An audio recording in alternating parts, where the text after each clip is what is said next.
So now that we've talked about both inputs and outputs, I'd like to spend this video diving into exploring the relationship between those inputs and those outputs.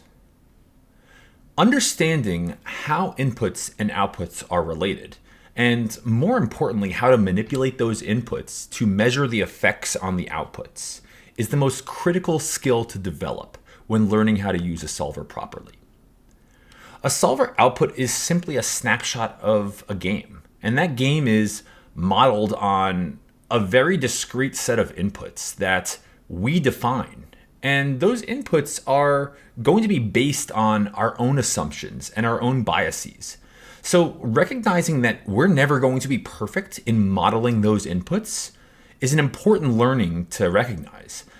And it's important also to recognize that those outputs are just not going to be perfect. And that's okay. They don't have to be perfect.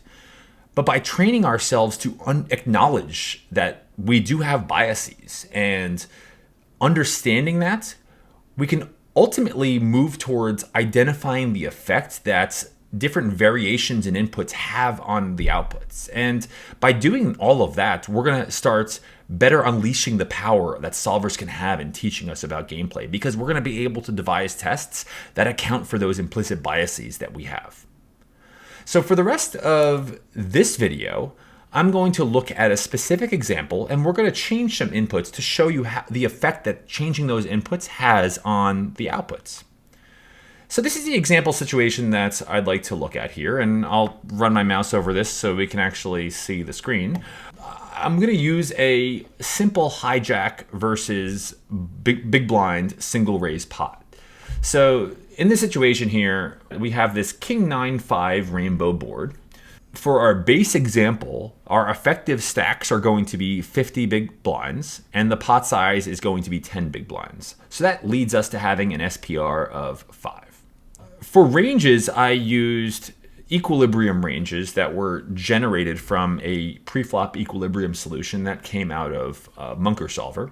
It's solved for a 6 max 100 big blind game. So these might not be the exact ranges that one would or should take in a game where the effective stacks are 50 big blinds, but that's okay just for the purpose of this example.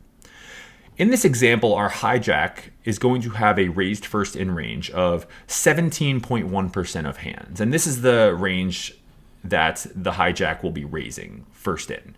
Anything that is shaded completely in yellow and has a 1 noted within the box means that this hijack is going to be raising this first in 100% of the time. So 100% of the time, the hijack has ace 10 offsuit, ace jack offsuit, ace queen offsuit, etc. Any of these with a 1, the hijack will choose to raise.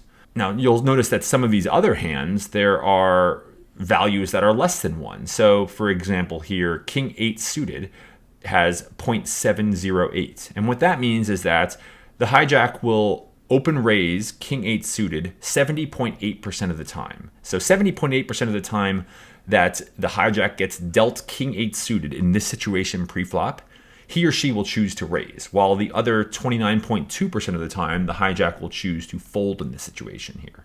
And that's what we kind of refer to as some sort of fractional coverage in ranges, right? And it gives us a sense of saying that this is not going to always be in the range, but sometimes it will be in the range. King 8 suited in this case here, most of the time it will be in the range, whereas a hand like King 7 suited in this particular range, where it's 0.216, that means that only 21.6% of the time King 7 suited will be in the range. So when we add up all of these weighted values here, it's 17.1% of the overall possible hands that the hijack could have. That's the range that the hijack has here.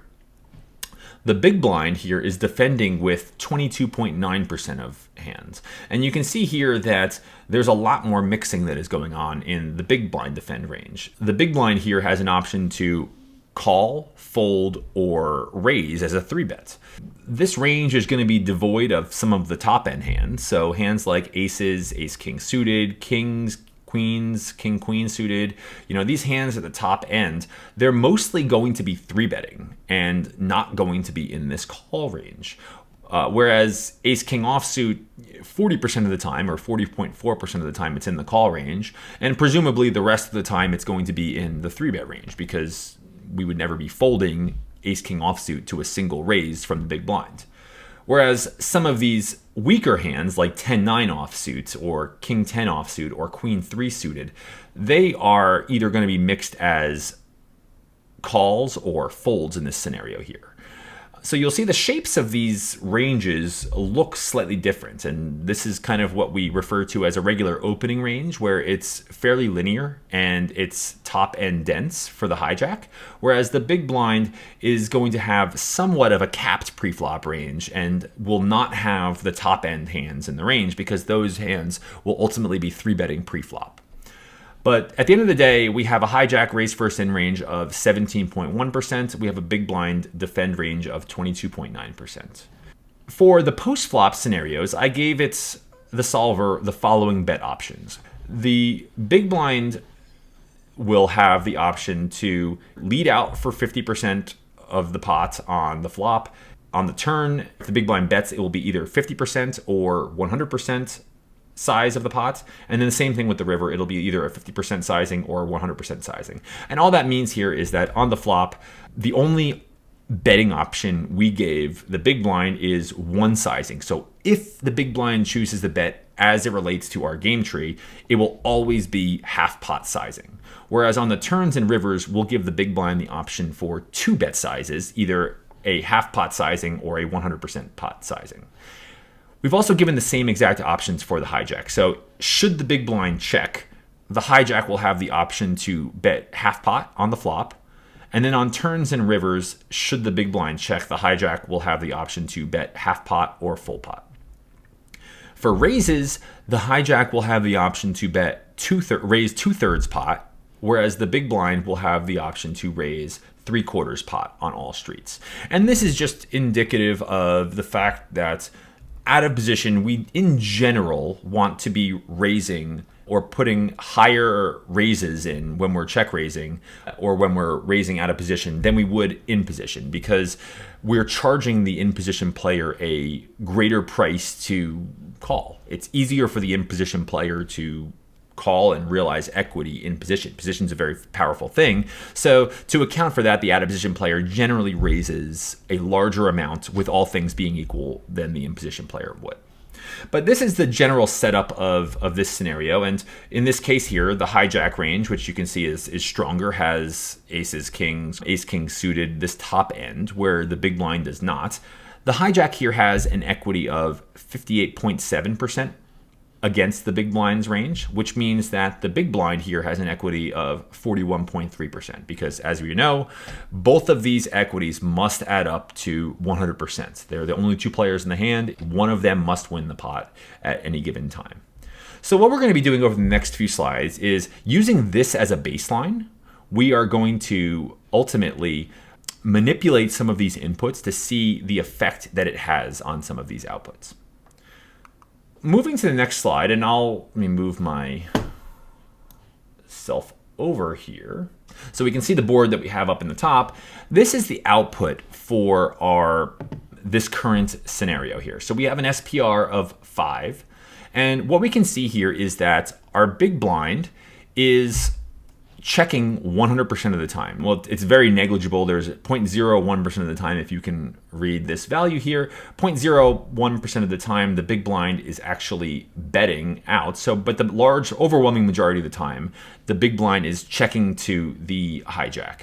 And when the hijack gets checked to, the hijack is at equilibrium, betting its range 94% of the time and checking back 6% of the time. At the root node, the big blind is going to have an expectation value of 3.016 big blinds, whereas the hijack is going to have an expectation value of 6.984 big blinds. So right away we can see that even though the hijack has just under 60% equity, the hijack is vastly over realizing its equity. If all things were equal, the hijack would have had an EV somewhere in the 5.9 range. Whereas in this scenario here at equilibrium, the hijack actually has an EV of 6.9 big blinds, meaning that the hijack is going to sometimes fold out hands that the big blind would have realized some equity with, and the hijack is going to over-realize his equity here in this scenario here. And that really is pretty common when you see a scenario where the aggressor in the hand also has position. And in this scenario here, King 9-5, it's a scenario where the hijack here has kings, the hijack here has all of nines, the hijack here has all of King 9 suited, and the hijack here has overpairs, so aces and kings. So the hijack is going to have a bit of a nut advantage here in this particular hand, whereas the big blind, doesn't really have a lot of these top end hands, doesn't have aces, doesn't have kings, doesn't have much of ace king suited, doesn't have all of pocket nines, and doesn't have necessarily all of King 9 suited here too. So the big blind is going to be in a spot where it is at a nut disadvantage as compared to the hijack. So let's look at this and think of this as a baseline. So this is our baseline, in which case we are looking at this base board. Now what I want to do is first take a look at what happens here when we move the SPR to 1. And I'll switch this back so we can quickly see this again and quickly see the change.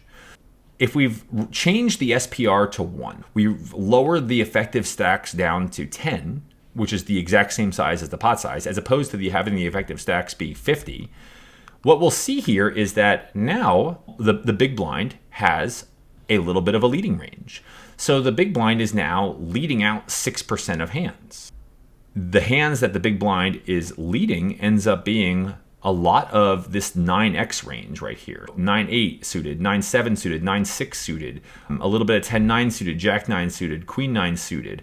These are the types of hands that really benefit from not allowing the hijack to check back. And given that the fact that the SPR is so small, the big blind doesn't want to let hijack check back and realize equity by seeing a free turn card. There's a lot of overcards that can come to a 9, whether it be a 10, a jack, a queen, an ace, that can improve a hand in the hijack's range and therefore counterfeit the equity of the 9 in the big blind's range. So the big blind wants to protect against that by leading out, and it doesn't do it a ton, but it is able to now lead out with 6% of hands. You'll also notice here that the hijack is checking far more frequently. So rather than betting 94% of the time, the hijack is now only betting 63% of the time. Because as SPR goes down, we start seeing the value of position going down a little bit. The hijack can't threaten the big blind with future bets. And that tends to be the value of position, is when stacks are deeper, the in-position player can threaten the out-of-position player with multiple bets over the course of the hand, which that tends to fold out hands that do have some share of the pot or some equity in the pot that the big blind would ultimately like to realize. You'll see here also that the expectation value of the big blind goes up. So the hijack is still over-realizing its equity. It still does have the nut advantage. It still does have top-end hands like aces, kings, ace-king, whereas the out-of-position player does not. But again, now the hijack cannot leverage his or her position as much and doesn't over-realize equity as much here too. So the SPR of 1 going down is going to impact this by lowering the overall expectation value of the hijack, and therefore we see some changes in the strategic frequencies that the solver outputs. What I did here was I took a look at what this would look like for a bunch of different SPRs from 1 all the way up to 50. And the results here are fairly interesting here too. So first, what we see is as as SPR decreases from 5 here to 0, the value of position, or really from 50 all the way down to 1 here, the value of position is going to decrease on this board. As I mentioned here, in position is not going to be able to realize his or her equity as effectively, and the overall expectation value is going to decrease for the in position player. So we can see here that, starting with this point here at SPR of 5, where we saw that the in position was earning just under 7 big blinds, and that works its way down to 6.5 big blinds if the SPR is 1. And vice versa, if the out of position player here has this at an SPR of 5, only earns about 3 big blinds, as the value of position decreases, the out of position player will earn a little bit more money from from having this lower SPR. They'll also be able to have scenarios where they can actually lead out a portion of its range. Conversely, increasing SPR will favor position. So we can see that starting from the bottom, as we increase SPR, position will be more important. And the value of those speculative hands in both ranges will also be more important here. But one thing you'll also notice here is that there's not necessarily a direct relationship between the expectation value and strategic frequencies in SPR. So as SPR increases from very low numbers up till about 4 or 5, you'll see that the out of position player EV goes down and the in position player EV goes up.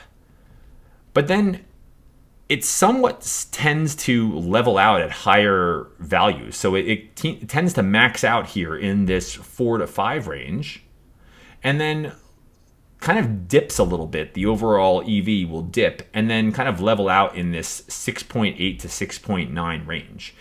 You'll also end up seeing the bet frequencies vary a little bit too. So the in position player is checking back a lot more frequently when we have low SPRs. It works its way up to in this middle SPR range where the in position player tends to be betting the overwhelming majority of his or her range. And then as we continue working to higher and higher SPRs, the in position player here will bet a little bit less frequently. Still will be betting with a large majority of his or her range, but it does tend to level out somewhat. So we can see that there's not a direct and linear relationship, but we can see that there is some type of relationship between the SPR and how it changes and the in position EV and how frequently the in position bets, just as well as the out of position EV and how frequently the out of position player donks into the in position player. I think this is an interesting way of looking at things, and you can conduct similar analyses using different SPRs. But the big thing to note here is that the stack to pot ratio is going to have an impact on the overall way in which we play a hand. The way in which we play a hand might be different at 100 big blind online games than it would at a 2 or 250 big blind deep live cash game. And that's mainly because now that stacks are different sizes in relation to the size of the pot, different hands can be valued a little bit differently. Different hands can be played a little bit differently. And the value of having more nut combos really increases as that SPR increases as well too. So we're going to start to see different dynamics as we change stack sizes in how inputs are going to affect those outputs. So let's move forward to board cards. Again, going back to our baseline example here, so using our example of King 9-5 Rainbow here, we see that the big blind is, again, checking virtually its entire range, and the hijack is betting 94% of hands. And that makes sense here, right? So we can as we've discussed already, there's an equity advantage and there's a nut advantage from the hijack on this King 9-5 board. But suppose we change this board to 9-8-7 two-tone. Now, the big blind has far more hands that are fairly decent hands on this board. First and foremost, the big blind now has the nuts in range, having both Jack 10 suited and Jack 10 offsuit. The big blind also has 6-5 suited for another straight in range. The big blind has 9s, 8s, and 7s. And the value of having overpairs is going to decrease somewhat on this board too. The big blind also has a lot of bluff candidates in this range, so having a lot of 10x in range, having spade draws in range, having 6x in range. There's a lot of hands that the big blind has now in range that connect a lot more with this board, kind of neutralizing that top end advantage that the hijack has and had going into the flop. And you see that here in how these strategic frequencies and the EV shakes out. So, the first thing that jumps out is the expectation value. While it's still less than 5, the expectation value now for the big blind's range is 4.4 big blinds as compared to the previous example where it was 3.0 big blinds. So the big blind connects more with this board and is going to earn a higher expectation value, and that's going to come directly from the hijack, who's going to have less of an expectation value. The big blind is also going to be able to lead out far more frequently on this board. Again, we've already discussed that the big blind does have the nuts in range. It has a decent amount of Jack 10 suited and a decent amount of Jack 10 offsuit. It has straights, it has sets, it has 2-pair combos, all in range. It's going to be able to lead out, and at equilibrium, this big blind is leading out 13% of the time and checking 87% of the time. When the big blind does check, the hijack is checking back far more frequently here, because now the hijack has plenty of hands here that do benefit from seeing another card and realizing equity, and doesn't necessarily want to put more money in the pot now. For one, fear of potentially getting check raised, but two, not wanting to bloat the pot unnecessarily, because the hands that the big blind would be calling that bet with keep the hijack and put the hijack in a difficult scenario here too. So you can see the effect here that just the board cards are going to have on the overall output, and changing some of those board cards are going to have on the overall output.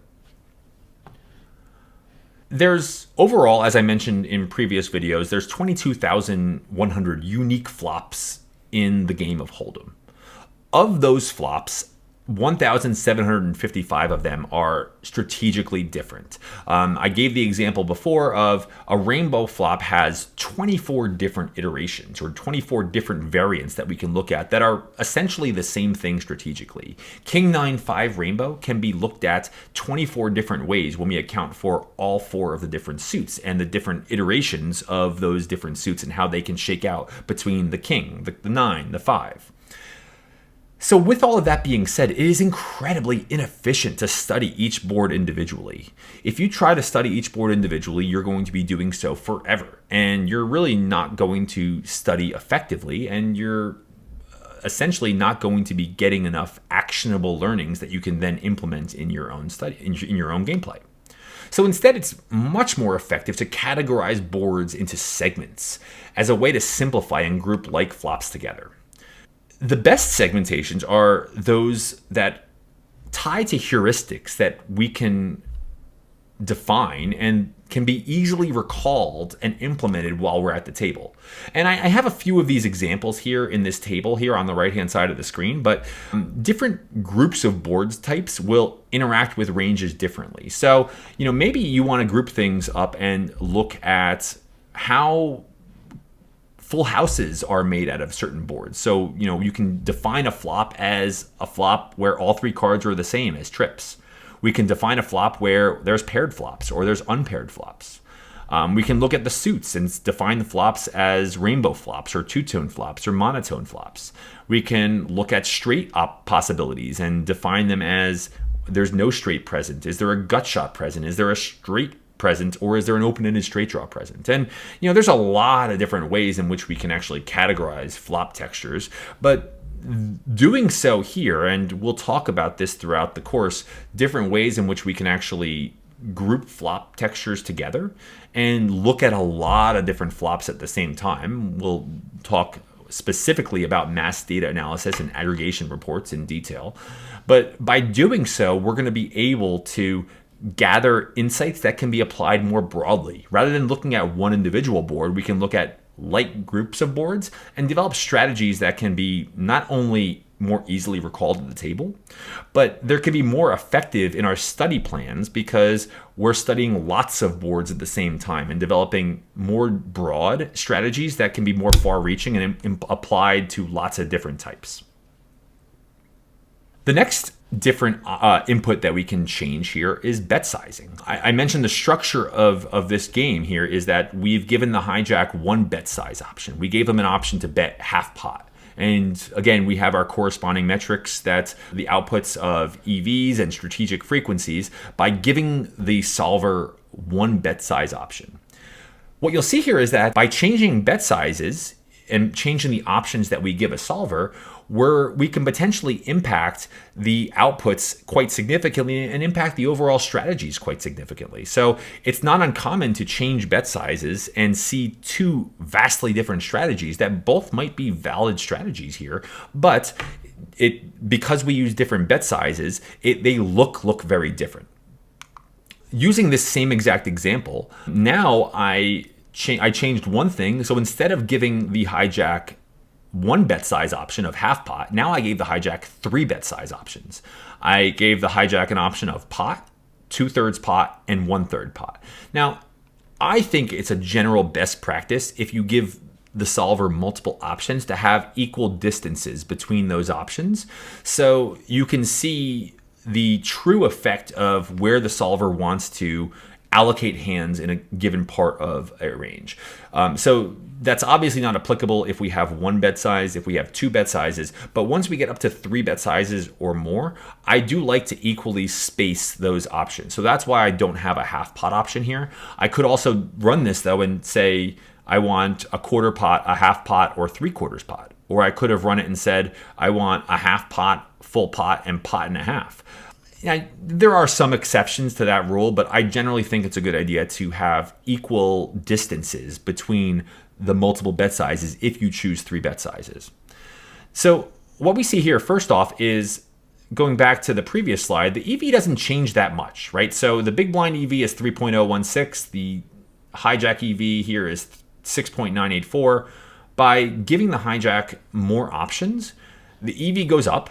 So now the big blind EV is slightly lower at 3.005 big blinds, and the hijack's EV is 6.995 big blinds. What we do here see though is that the big blind is still checking 100% of hands, and that really hasn't changed. But now the hijack here is betting all of range here. The hijack very rarely chooses the pot option, only 2% of range, and it looks like a little bit of king-queen offsuit here, and there might be some other hands that are kind of hard to tell from this vantage point. So ace-7 suited, ace-6 suited, a couple hands in range that look to be betting the larger bet size. But for the most part, it's splitting the bets between a 2/3 pot sizing and a 1/3 pot sizing, which is not all that surprising. The original bet sizing was in that 50% range, and the solver chose to put 94% of that overall range into a half pot bet sizing. But what is interesting here is that now the solver is checking 0% of range. So there are no more checks in range, or it's a very small and negligible proportion of the range that is actually checking. Because what the solver is doing here is for a certain portion of the range, it's choosing a larger 2/3 pot sizing, so 37% of the range. And then for the larger 61% of the range, it's choosing a 1/3 pot sizing. And this is fairly common too, is as we give a flop more sizings, it's going to allocate ranges across each of those different sizings. And you're going to start to see that is as you give the solver more options, the solver is going to choose to use all of those options. And especially when you give the solver options to have a smaller bet size, in general, if a solver has a smaller bet size option, it's going to choose a larger portion of range to put into that smaller bet size option than it would if you gave it a larger bet size option. And we can see some of the examples of this on the upcoming slides as well too. So in this case here, I now gave the hijack an option of one bet size. Again, EV doesn't change all that much. The hijack EV goes down slightly. So it goes down to 6.969 as opposed to 6.995 here with the three options.